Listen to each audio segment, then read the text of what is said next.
The strength of the U.S. economy is becoming increasingly dependent on its wealthiest households. According to Moody's Analytics chief economist Mark Zandi, the top 20% of American earners now account for nearly 60% of all consumer spending, up from about 50% during the dot-com boom.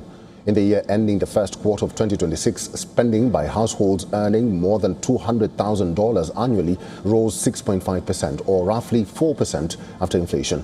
By contrast, inflation-adjusted spending by the remaining 80% of households was virtually unchanged. The trend suggests economic growth is increasingly being supported by a relatively small group of affluent consumers.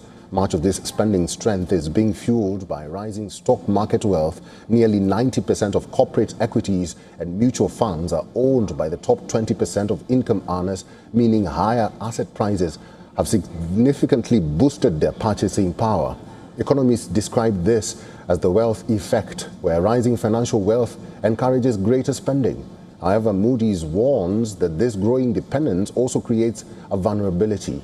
Valuation measures, including price-to-earnings multiples, are approaching levels that suggest parts of the market may be overvalued. While headline economic indicators remain resilient, the benefits are not being shared evenly.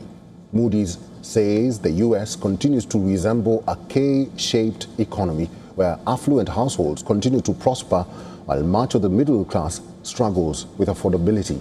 Separate Congressional Budget Office data shows that if middle-class incomes had grown in line with overall income growth since 1979, households would be earning roughly $30,000 more annually before taxes.